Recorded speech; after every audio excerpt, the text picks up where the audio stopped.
पुनर्जन्म 84 लाख योनीनंतर मिळतो, म्हणजे मानवी जीवन. हो. तर मग काही केसेसमध्ये असं होतं की लगेचच तो पुनर्जन्म मिळतो, जसं आता तुम्ही नाही, त्याच्यात कसं आहे की 84 लाख एवढी नंतर प्रथम मानवी जन्म मिळतो. ओके. एकदा मानवी जन्म मिळाला की 7 जन्म मिळतात. बरं. 7वा जन्म हा तुमच्या मुक्ततेचा जन्म असतो. तिथे तुमच्या समोर 2 पर्याय, हे सगळं याच्यात लिहिलेलं आहे. बरं. तिथे तुमच्याजवळ 2 दिशा असतात.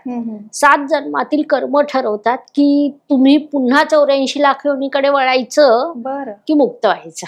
बरं.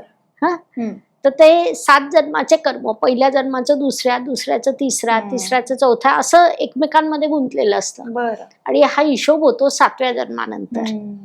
मीनवाईल काही आत्मा वेगळे असतात.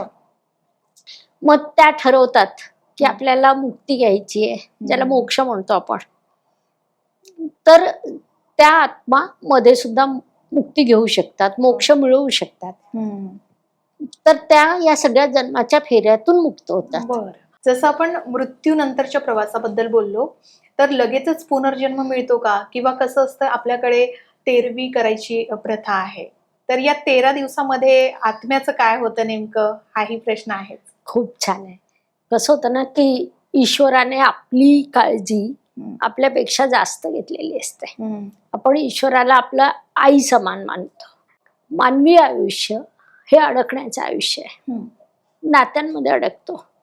मी वेगळा, माझी बायको वेगळी, माझा नवरा वेगळा, इतरांचं काही असू द्या, माझी बायको किंवा माझा नवरा किंवा माझे आई वडील किंवा माझी मुलं, हा जो माझी विषय असतो ना, तो असा घट्ट बांधलेला असतो. आणि होतं काय, जगाचं कटू सत्य, आले कडू खिचडी खाल्ली की आयुष्य सुरू होतं प्रत्येकाचं. किंबहुना तिथून आल्यावर कडू खिचडी प्रत्येक जण खातो. दुसऱ्या दिवसापासून रेग्युलर आयुष्य सुरू होतं. हे कटू सत्य त्या आत्म्याला कळवणं आवश्यक आहे, नाहीतर तो तिथेच अडकेल.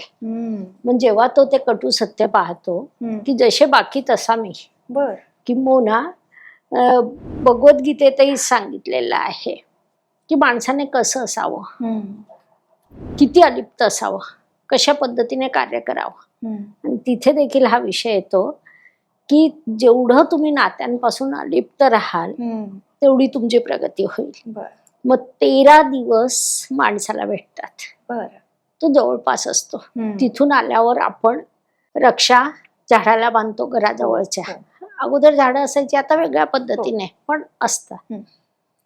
तो ते पाहतो डोळ्यांनी की 13 दिवसात किती वेगात बदल झाले. आणि मग तो तिथून मुक्त व्हायची एक चाबी त्याला सापडते. नाही तर तो तिथेच अटकून राहील.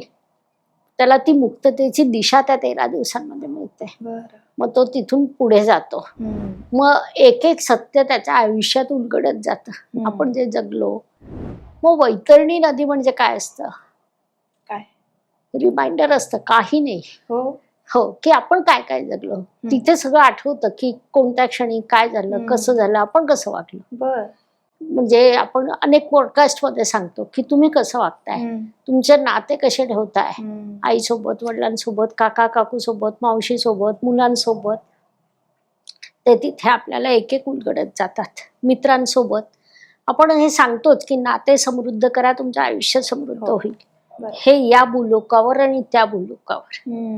म्हणजे तिथे सुद्धा आपण जेव्हा प्रवास करतो तेव्हा आपण किती लोकांना काय दान केलं. आज दान आपण सगळ्यात मोठा उपाय मानतो. कारण दान जेव्हा आपण देतो तेव्हा आपण समृद्ध होतो. ती समृद्धी इथे येते. मग त्या गोष्टीची मदत आपल्याला होते. म्हणून आपण दान करताना कायम शब्द देतो, गरजवंताला दान करा. ते या जन्मासाठी आणि पुढच्या जन्मासाठी. तर या 13 दिवसात सत्य जगाचं ओळखून माणूस किंवा आत्मा पुढच्या प्रवासाला जाते. मग होतं काय ना की हळूहळू त्याला कळत जातं तो काय काय चुकला. असं करत करत करत आणि मग तो पुढच्या प्रवासात नवीन जन्म घेतो आणि तिथे पुन्हा तो आई वडील शोधतो. तिथपर्यंत त्याच्या सगळं लक्षात असतं की हो, मी काय काय चुकलो आणि मला काय काय बदल करायचे. त्याच्यानंतर तो एक माता निवडतो, पिता निवडतो, त्याचे सुद्धा संबंध मागच्या कर्माशी असतात. ते माता पिता निवडतोच यासाठी की जे अगोदरचे कर्म आहे त्याच्यातून मला मुक्तता मिळवण्यासाठी या माता पितांच्या पोटी जन्म घेऊन हे कार्य करेल. तिथपर्यंत त्याचे विचार छान असतात. पण होतं काय ना की तिथे त्याने जन्म घेतला, पोटात गेला, जन्म घेतला, तो जेव्हा रडतो तेव्हा तो सगळं विसरतो. पुन्हा त्याच्या नवीन सुरू होतं आणि मग पुन्हा या जन्माचे कर्म सुरू होतात. आपण 3 प्रकारचे कर्म म्हणतो, संचित, प्रारब्ध आणि क्रियामान. संचित कर्म म्हणजे हे जन्मोजन्मीचे कर्म. प्रारब्ध म्हणजे त्यातील जे कर्म तुम्हाला या जन्मात भोगायचे आहे ते तुम्हाला जन्मासह जे ईश्वराने पाठवले.